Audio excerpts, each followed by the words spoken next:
members of GALA, and the media. Thank you very much for honoring our invitation to have this press briefing. Issues concerning today and our boys that are arrested and the way forward, and also not forgetting the audit, the Auditor General. It is very important, and I think that is why we are here today. So thank you very much once again. Have a conversation that the president acted on a power that he does not have to remove the Auditor General from his office, to replace him. That is unconstitutional. And the Section 158 has already made it very clear that the president does not have powers to remove the Auditor General. Yes, most of us might argue that the president appoint the Auditor General together with the Public Service Commission, but he does not have the right to sack or reshuffle the office of the Auditor General. So that is why we are here today. If you can remember so very vividly, there was a time that we went out to have a press conference at the National Audit Office where some of our boys were arrested and they are currently held in custody and they are incommunicado. So news has reached us that they are currently they gathered all of them at Caraba Police. So we don't know what is the next action point of the state.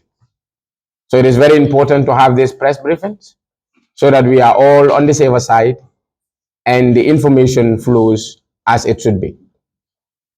So that is it. And we also urge on all Gambians that tomorrow, these boys, if they are not released unconditionally, are going to be arraigned at the court. It is very important that the country is at a stage of dying and we cannot afford to do that. So the state has already been captured and people cannot afford to live in a country where just few will gather state resources and then use it in their own custody or in their own benefits. So as citizens of this country, we deem it very necessary to have this conversation that it should not happen, it must not happen, and it will never happen.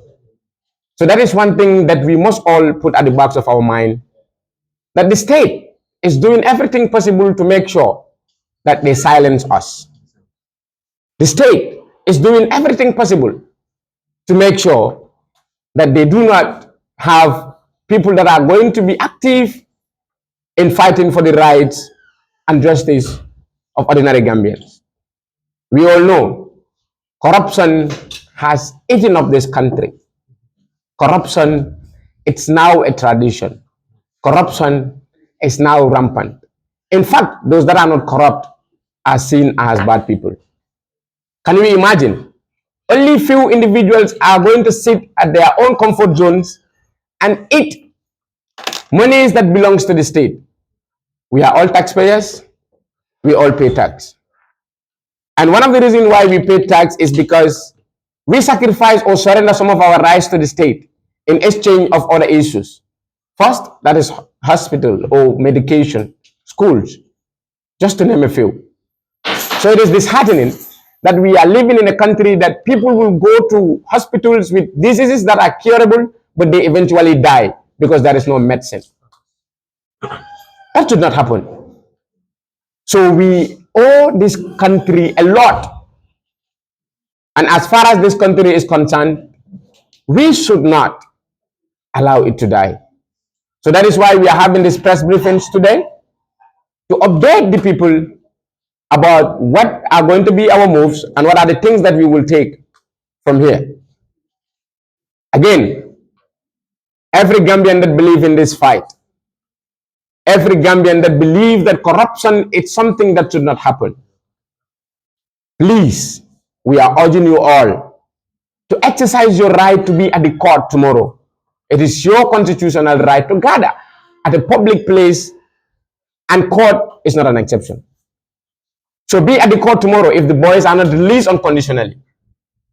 Yesterday, We have submitted 3 permits to the IGP for them to react on those permits. So we are giving them those permits because we are going to occupy the streets tomorrow. That there is nothing that can change that. We will not change that for anything. If the boys are not released, we are going to occupy the courthouse tomorrow. And if need to be done, if they are going to take boys to the mile 2, most of us here are going with them. So that is what all Gambians should have in mind. That this is the only country that we have. And if the country fails, our future fails. If the country fails, our family fails. If the country fails, our destiny crumbles. So we ask ourselves this fundamental question. If we are really serious about the change that we are advocating for every day in our social media, you will go to Facebook and you will see hundreds of Gambians, thousands advocating for this change. But do they really mean the change that they are writing or saying on their forums? So this is something that we must put behind our mind. That we will never accept this state to do whatsoever that he feels like doing if it does not reflect on the needs and the aspirations of the ordinary Gambians. You will go to provinces, find farmers there. They are without fertilizer. Now it is almost a harvesting period. Most of them are going to be with their products until next raining season. They will not be able to sell them. Until today, some farmers are not able to receive the money that the state promised them. That is, they sold their granules to the state. At the end of the day, they were not able to receive their money up to date. And the state is still saying that they are serious about the country's well-being. So we have to be realistic. This is not a matter of competition. This is a matter of fight. This is a matter of our country. This issue must not be left like that. If the president can capture the Auditor General in his office, there is high tendency of the president rigging elections. Because capturing or removing the Auditor General from his office by using force, it's more difficult than taking 25 votes from this particular ballot to put it in the other ballot. Oh, yes. So if we are ready to change this country 2026, we must be ready to fight. We must be ready to be the architect of our own destiny. The destiny that we are fighting for today lies in our hands.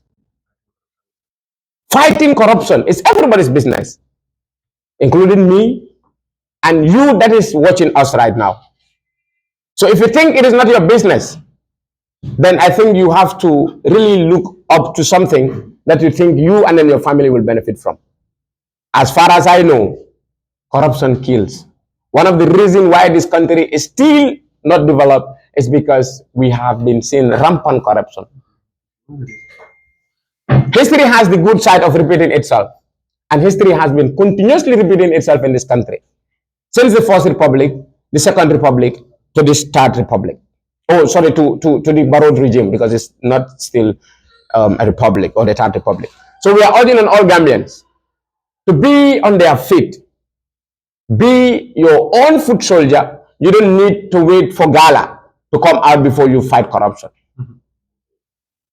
Anything that has to do with corruption, GALA will obviously be there, but we don't always have to wait for GALA to come out before we take our actions.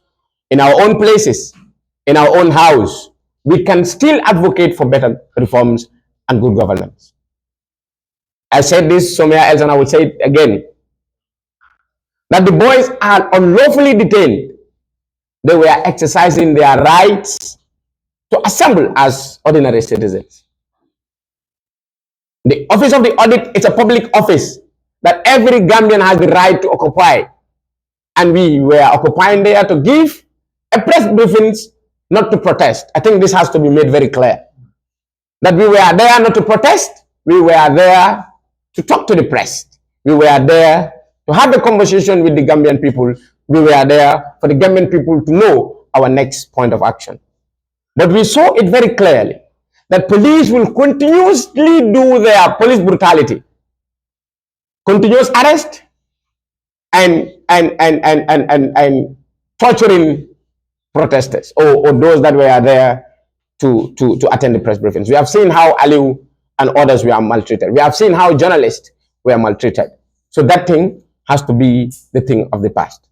So notwithstanding, this is why we call the press, and this is what we want to put across, that we are not relenting on the fight.